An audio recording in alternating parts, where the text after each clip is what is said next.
What we're looking at here is Ukraine's Aeroscout unit showing off the grenade-dropping drones they use to attack Russian troops in Donetsk Oblast. These aircraft are often heralded as the future of warfare, and watching videos of them blowing up troops, tanks and armoured vehicles with ease, it isn't hard to see why. But the reality on the ground is far more complicated than the social media posts imply. We're going to break down how these drones work, examine this tape, and speak to the man who helped record it to find out what's really going on. There's no single model for a grenade-dropping drone, but broadly speaking, they break down into two categories. There are small drones that carry a single grenade, and heavy drones that carry much larger or multiple warheads. Let's start by looking at the smaller ones. These tend to be quadcopters, like the Chinese-made Mavic. They have 4 fold-out arms with a propeller at the end of each, hence the name, which makes them very agile and fast, with top speeds of 40 miles an hour. There's the main body, which contains the battery pack, allowing them to fly up to 15 miles, but a second battery is sometimes added on top to increase their range to 30 miles. They cost about $2,000 and are readily available online, making them cheap compared to other long-range weapons and easy to get hold of. These drones are fitted with a carrying cradle underneath, which the Ukrainians make themselves. This holds the bombs they will drop on the Russian. These bombs tend to be grenades which have been specially adapted with 3D printed parts like tail fins and nose fuses so they fall straight downwards. Because the grenades are small, their main targets are Russian troops. But if the pilot gets lucky, then they can burn an armoured vehicle or a tank by dropping them through an open roof hatch and setting light to the fuel or ammo inside. If we look at the tape, we can see what that looks like in reality. Here's the Aeroscouts inside a cottage they've repurposed as a headquarters on the southern Donetsk front, near the town of Maryanka, before it was captured by Russia. They're showing off a Chinese-made Mavic 3, a commercial drone usually used for filming things like weddings, which they've repurposed for these missions. Here's the 3D printed carrying cradle they attach to the underside to carry the bombs, and here is one of the bombs, a grenade typically used in a rifle-mounted launcher that they've adapted with a 3D printed tail fin. This is a Mark I American hand grenade that has also been adapted with an X-shaped piece of plastic, which replaces the pin. It snaps when it hits the ground and activates the grenade. This is how it fits into the carrying cradle, and how the cradle drops it. And this is another rifle grenade, fitted into a slightly different housing, also 3D printed. Here we can see the Aeroscouts setting up for a mission, but we're going to pause right there and take a look at how these drones are used first. The Aeroscouts are a dedicated drone unit. This means they're not deployed on the front line, but a few miles behind it. When a Ukrainian unit on the front line comes under attack, they'll request fire support. This usually involves artillery, but also grenade-dropping drones. The Aeroscouts get a call to help and head to a particular sector with their drones. They'll drive to a forward position, a pre-prepared trench or dugout, where they'll set up their drone and get it into the air. Then, using live video feeds from surveillance drones hovering over the battlefield and electronic maps, they'll start hunting down and taking out their targets. Because the bombs they're dropping are small, they're mostly used against infantry. The grenades will cause casualties, but the presence of drones is also helpful in forcing Russian formations to disperse. This makes attacking much harder, because a successful assault is all about concentrating power in one place. With drones in the air, this becomes very dangerous to do. If the drone pilot gets lucky, they may find an abandoned vehicle on the battlefield, with its top hatches left open. In the hands of a skilled pilot, a grenade dropped through the hatch could set light to the fuel or ammo inside a tank or armoured vehicle and destroy it completely. Once the mission is complete, the drone returns to its handler where it can be fitted with another explosive and head out into the field again. If we come back to the tape and hit play, we can see that in action. Here, the Aeroscouts are setting up their drone, flipping out the arms and the propellers.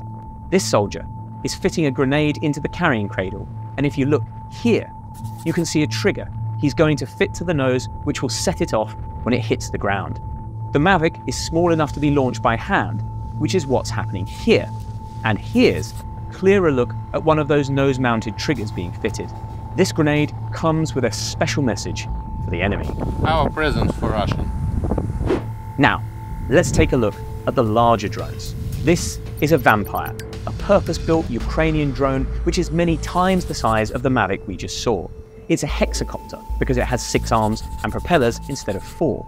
In the middle are antennas. We're not 100% sure, but we think this one boosts the signal of other nearby drones, and this one controls the Vampire itself.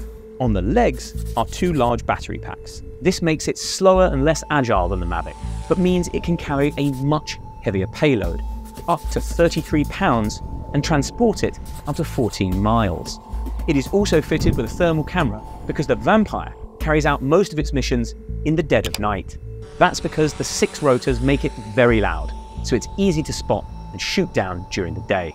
All this extra equipment costs more, upwards of $80,000, so it is not as expendable as the smaller drones. But it can attack a wider variety of targets. It is powerful enough to carry and drop repurposed mortar shells, even anti-tank mines. That's useful, not just against troops, but against hardened targets like bunkers, trenches, and tanks. The Russians fear this drone so much, they've nicknamed it Baba Yaga, a witch in Slavic folklore who flies about in the night, carrying off and eating children. Here's another clip of the Aero Scouts setting up a Vampire to use on a combat mission. You can see just how much larger it is than a Mavic. There's no question of this thing being launched by hand. Down here you can see hardpoints where 4 bombs can be attached, and here is the devastation caused during a raid by one of these drones. It's easy to see why the Russians find them so terrifying. What I've got here is a tape of attacks by the smaller drones, so you can see the difference between the two. Here you can see a drone hovering over Russian positions on the front line. You can see the grenade the drone is going to drop creeping into the frame here. Once the pilot has picked their target, they let the bomb go, and you can see it exploding here. Obviously, that's nowhere near the size of the explosion caused by the Vampire. And here, you can see what happens if the pilot manages to get a grenade through the open hatch of a tank.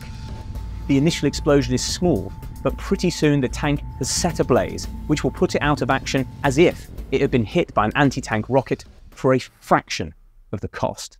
Drones in war are nothing new. They were a constant and controversial part of America's wars in the Middle East going back 2 decades. Back then, the trend was for big and expensive drones because Al-Qaeda and ISIS didn't have any jets or air defenses to shoot them down with. Ukraine has reversed that trend. Now, drones are cheap and expendable. They have to be, because the skies over Ukraine are so contested that anything big would be shot down almost immediately. These smaller drones do still get shot down all the time. Their average number of flights is about 4, but they are easily replaceable. Because they're cheap and easy to get, they're everywhere on the battlefield. Up to 10,000 of them are in the air at any one time. It's hardly surprising, therefore, there are millions of videos of them on apps like Telegram and Twitter. Watching all this footage, it's easy to get the impression that drones are unstoppable killers, hunting down troops and tanks unimpeded. But that's a false impression. For obvious reasons, the Ukrainians don't show off their failures, only their successes. And the most common outcome of a drone mission is failure. For every 1 hit, 8 or 9 drones may have fallen short, running out of battery en route, brought down by gunfire, or forced off target by jammers. Even when the drones do reach their objectives, there is no guarantee they'll actually hit them, especially if the pilot is a rookie. Dropping a grenade precisely on a moving target from hundreds of feet in the air is no mean feat, especially in high winds or bad weather. For that reason, even the Ukrainians, pioneers of this new way of warfare, don't rely on drones alone to get the job done. Artillery is still thought to kill more soldiers on both sides than these new weapons, and Kyiv is constantly asking its allies in the West for more anti-tank rockets. That has raised questions about whether these really are the game changers they appear to be. We sat down with the journalist who filmed this footage and who himself has survived drone attacks in Ukraine. I'm Richard Pendlebury. I'm a frontline correspondent in Ukraine for the Mail. We've seen how the war has developed and how the machinery of war has developed, which has been incredibly quickly. The most significant is the development of drone warfare. Richard knows what it's like to be hunted by a Russian drone. It's a very unpleasant sensation to know that, or to hear the drone, first off. I mean, it's a very particular sound, sounds like a strimmer, buzz or like a very large mosquito. The first time it happened to us where we were directly engaged in a situation with a Russian drone was in a trench line right at the front near the Le Mans front last summer at night. So we just entered on foot the trench line when the Russian drone came right overhead. We could hear it overhead very clearly, our position in the trench. We were told by the soldiers with, stop, don't move, don't say anything if that matters, I don't know. There was like a minute which seemed much longer while the drone was right over us, stationary hovering. Now it probably had thermal imaging because it wouldn't otherwise be out at night, but it probably didn't, it wasn't armed, thank goodness. Or at least it didn't see us, didn't react to us, it didn't drop any munitions on us, and then eventually it moved off further down the line. More recently, in the last few weeks, we were driving into a town, little village town called New York. It was a beautiful summer's morning, about 6:15 in the morning, which is very bad conditions if you're trying to avoid drones because they can see you from a long way, and if you're the only cars on the road, it's a two-vehicle convoy of a reconnaissance patrol. We were carrying, on this occasion, a drone detector which picks up the signals from Russian drones and tells you how far they are from you, what kind of drone they are. It started to beep, and then this Russian drone, reconnaissance drone, passed directly over our vehicle. It was a target acquisition drone, so it was looking at us rather than wanting to being able to kill us. When we pulled out of the town, the same road on the way back, again, beeps, beeps, beeps, and this was a kamikaze drone which was closing in on us, and it almost got to the point where we drove off into the nearest hedge and then scattered, which is what the instructions were, when it stopped closing and then went off somewhere else, which was lucky for us. But it was a very horrible experience. If you're chased by a drone, how do you defend yourself? In places like Chazov Yar, most of your time is spent underground. You just can't wander around because you'll be seen. And then the drone either will be a kamikaze drone, will attack, or it will call in artillery onto your position. You have to be so careful. Vehicles have to be parked in hedges, under trees. You can't afford to leave them anywhere than undercover. It's suicidal to do it. I know people who've parked on the curb and the vehicle gets hit. Some of it is down to the experience of the pilot, the drone pilot, is if he does spot you, whether he will get you. I have a friend who's in the Ukrainian army whose vehicle was hit by two kamikaze drones, one after the other. They hit the back of his vehicle and they destroyed the back of the vehicle, but they didn't kill him or the guy who was inside the vehicle with him, to the degree that they were able eventually to drive the vehicle away. But he said if it had been an experienced kamikaze drone pilot, he would have overtaken the vehicle, swung around and then flown through the windscreen, and that would have been it. Richard has seen this war evolve firsthand. How are drones now different from the first day? The start of the war, which was, the most important bit was when the Russians got to the suburbs of Kyiv. The focus on drones, you were aware that drones were taking part in the war, but you heard about the Bayraktar, the huge Turkish drones which were attacking the Russian armoured columns. The Russians were very close to central Kyiv, and we were very close to the front line. But there was never, maybe naively, there was never a feeling that you were under threat by Russian drones. It was always artillery or heavy mortar fire. Once you get to Irpin and Bucha, places like that, which were on the sort of by the front line, it wasn't, is there a drone in the air? That kind of changed possibly later in 2022, but certainly by last summer. It is the dominant thing on the battlefield now. The psychological effect, I know this from personal experience and just being with the soldiers, everything is calculated around the threat of Russian drones. It's like how you behave, how you move, how you live. I was in Chazov Yar last month where there's very heavy fighting. And one of the units, infantry units, fire support units, which is using drones, said there is very little infantry man-to-man combat now. It's largely being conducted by drones and artillery. So much ordnance is needed, and the Ukrainians are losing this game. Is that the unit I visited? They had a little caravan, and they were making drone bombs using 3D printers and just lathes, and it was all. I said they were like, and they said whenever somebody has a spare 15 minutes, they come in here and make another bomb. The drones are the dominant force on the battlefield. There's no doubt about that.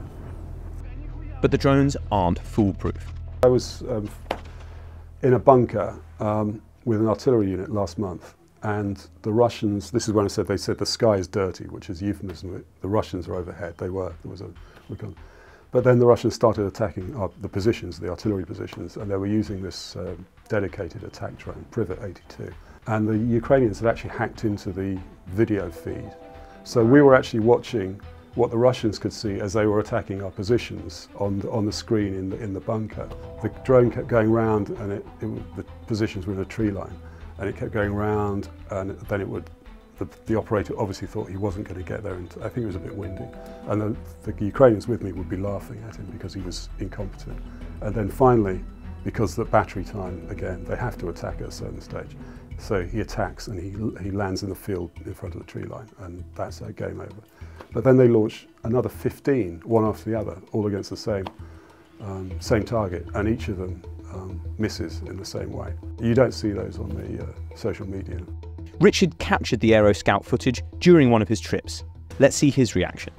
Well, this is a unit of Aero Scouts for the Ukrainian border guards, and they're in an abandoned cottage on the southern Donetsk front. As you can see, they're showing us some of the adaptations that they've made to commercially available drones, most common being the Mavic from DJI. They were then last summer, they still are having to adapt these reconnaissance drones into bomb-carrying strike drones. They've got a cradle there, and the corporal is demonstrating how the cradle works. It's very simple. It drops a grenade. You possibly will see the table. It's covered in bits and pieces. It's like, you know, it's a workshop. This is a Mavic type. It may well be Mavic type drone, which again they've adapted to drop a grenade. They have also used what they call it aftermarket. With that particular Mavic, I think they've added a second battery, because one of the big problems of these small Mavics is their short range. And unless you see your target quite quickly, then they're liable to run out maybe 15 minutes. And what they don't really want is to have them come back with the bomb, the grenade still on. I mean, these are not kamikaze drones. They are returnable, but it's always best to drop your ordnance. This is a purpose-built attack drone. It's Ukrainian manufactured. You can see the effect it has. It's a vampire drone. They usually use them at night, and they can carry they can carry an anti-tank mine adapted to explode on contact when dropped from the air. The Russians are very frightened. You can see the devastation. How close were these troops to the front line? It was probably about 5 miles. Some of the drone operators will be further forward. We went to their forward positions. This is more like it's a unit, sort of company headquarters, but it's also their workshop. It's also where they monitor the reconnaissance drones. They have laptops, iPads, and for instance, when we were there, we were watching artillery Ukrainian artillery fall into Marianka. So you have an iPad, they're saying the shell is in the air, we're waiting, and then you see the puff of smoke. And that's being conducted from that position. They have a position further forward where they're dug in, their operators, their pilots are dug in, and are launching some of the shorter range drones over the Russian line. I also wanted to know how a mission unfolds. There might be infantry assault on a Ukrainian position in the front line. The infantry, the Ukrainian defenders, will call in fire support. That will be artillery, but also the drones. The drone unit will get the call to go to a certain sector with their attack drones, probably launched from the forward positions for that unit. They will go and assist in trying to stop the attack. And a lot of the time, because the Ukrainians have been very short of artillery shells, drones have been used to break up infantry assaults. So when they've been short of longer range artillery, howitzer shells, long range drones with munitions have flown up to 30 kilometers behind the Russian lines to attack. They're very flexible, and their capabilities are getting better or more frightening, depending on which end of the attack you're on. If you got very lucky and you dropped a hand grenade which fell down an open hatch into an armoured vehicle, it would yes, it would possibly, it would stop it, it would disable it. The drones that we were looking at are generally against infantry, soft targets. But what you've got to appreciate is how many drones there are in the air at one time. I mean, the figure I was given last summer was 10,000 in the air at any one time along the front lines. So if you go into a forward command post, and you can't go out because there's artillery coming on time, but in the forward command post there will be a bank on the wall, 12 different images constantly flickering, and that is from 12 different drones who are over the sector the whole time, reconnaissance drones. It's like a security room in a department store or something like that. You're just looking at what's in front of you and looking for movement all the time, all the time. The reconnaissance drones will work with the kamikaze drones, and the kamikaze drones are by far the most frightening, and they have changed the war. Now the big question, are these drones really a game changer? Nobody can afford to ignore the lessons learned on the battlefield with drone warfare. They've totally transformed warfare now from here on in. And we're talking about non-state groups like the Houthis or Hamas, which they're already deploying attack drones, up to, to the superpowers like in the West, the United States, and to a lesser extent Britain. And they've got to really ramp up their use of drones, not just to use as offensive weapons, but the way that they're going to tackle them, electronic warfare, but also defence, air defence against drones. Because at the moment we have this unsustainable situation where they're using missiles which cost hundreds of thousands of dollars a piece to take down a Mavic drone which may cost $2,000. That's where this tape stops, but we'll be back soon to play you through another episode of War on Tape. Hey everyone, thanks for watching. If you want more videos like this in your feed, don't forget to hit like and subscribe to our YouTube channel.